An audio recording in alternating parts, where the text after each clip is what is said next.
All right, so the next question is actually about our product that's out now called exoticcarsecrets.com, as well as an upcoming product called carconspiracy.com. So the question was, should you be buying or leasing a car? If you're going to go new for new, I still would never lease a car, but it really comes down to your opportunity to negotiate. If you're going to walk into a dealership and just get a deal that's on paper, lease deals are more aggressive. Typically, they make more sense, especially because they're allowing you to loosen up your cash flow, having a lower monthly payment. But in the long term of things, seriously don't make any sense whatsoever. You're renting a car long term for a high payment, high down payment. I'm talking about luxury cars anyways. And you're really barely getting the car you want because the shit they move on leases, usually the low volume shit nobody wants. So the M-Power cars, the cool cars, the Ferraris and stuff, the high-loaded option cars, none of that shit is available on like lease packages that make any sense to lease. It's like almost as much as your monthly payment, and you don't own anything.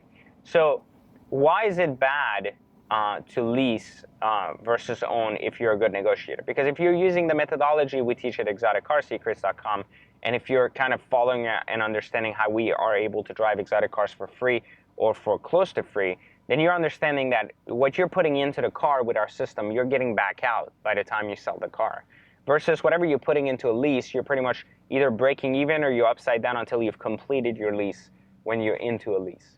So the whole goal of being in that realm, of buying versus leasing is you have to think of a lease as, even though there may be a tax write-off, even though there may be a benefit to a lease from a business standpoint, the benefit will never outweigh the idea of driving for free. So let's say you spend $50K on a lease over 3 years and you get $20K of that back from a write-off. You have a $30K deficit, right?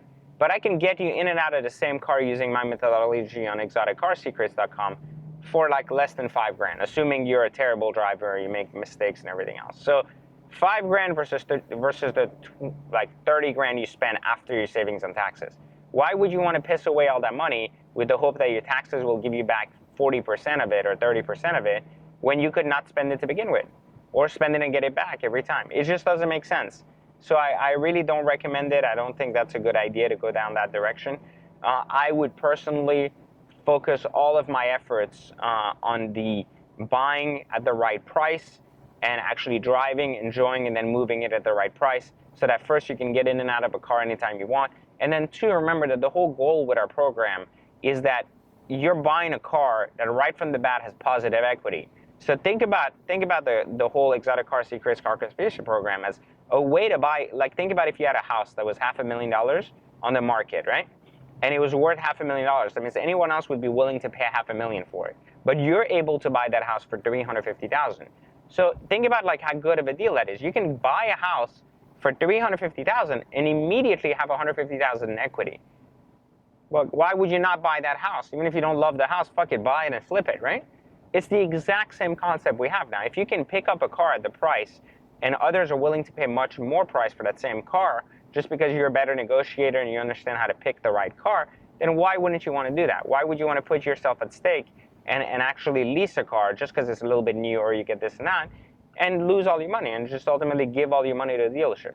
It's really pointless, and I highly recommend against it. So if I had to ever have a choice between leasing or buying a car, I would not buy a car new and I would not lease a car new, but I would definitely buy a car slightly used using our system at exoticcarsecrets.com. And remember, if someone offers you a lease on a used car, that's a bullshit program. That's an open term lease. It just gives you the write-off capacity, but the program completely rapes your ass from A to Z, so you end up having all your money lost, even worse than actually if you walked in and got a new one at the dealership. So don't fall into that trap either.